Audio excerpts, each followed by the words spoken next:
নজর রাখবো পরবর্তী সংবাদে। ৫ই জুলাই বনমহোৎসব পালন করা হয়েছে।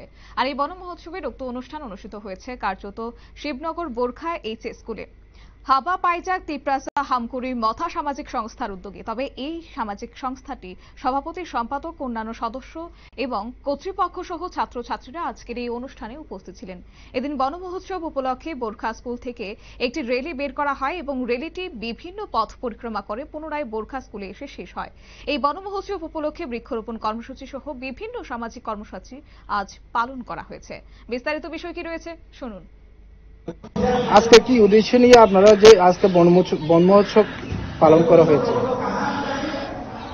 আজকে আমরা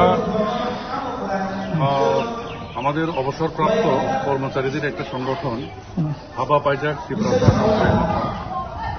এই মথার তরফ থেকে আমরা আজকে বন মহোৎসব করতে এসেছি শিবনগর বোরাখা প্যাসেঞ্জার স্কুলের অথরিটির সঙ্গে আমরা জয়েন্টলি এখানে বৃক্ষরোপণের প্রোগ্রাম করেছি। আজকে এখানে অনেকগুলি গাছ লাগানো হয়েছে এবং স্থানীয় মানুষদের মধ্যে আমরা অনেকগুলি চারা বিতরণ করেছি।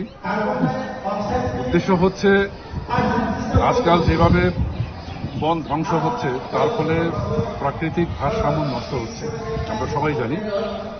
তো কেন্দ্রীয় সরকার এবং রাজ্য সরকার বিভিন্ন ধরনের প্রোগ্রাম আয়োজন করে থাকে এই উপলক্ষে।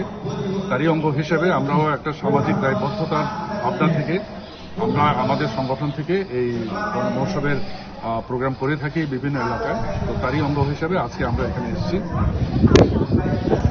উদ্দেশ্য আপনারা শুনলেন তাদের বক্তব্য। তবে আজকে মূলত বনমহোৎসব উপলক্ষে বৃক্ষরোপণ কর্মসূচি পালন করা হয়েছে, একই সঙ্গে বিভিন্ন সামাজিক অনুষ্ঠান পালন করা হয়েছে। বিশেষ করে হাবা পাইজাক তিপ্রাসা হামকুড়ি মথার উদ্যোগের আজকের এই বিশেষ অনুষ্ঠান, যেটা সংবাদ মাধ্যমের মুখোমুখি হয়ে বিস্তারিত এক প্রকার তুলে ধরেছেন।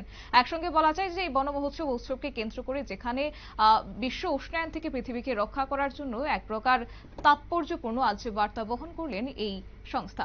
নিয়ে নিচ্ছে ছোট্ট একটি বিজ্ঞাপন বিরতি, সঙ্গে থাকুন।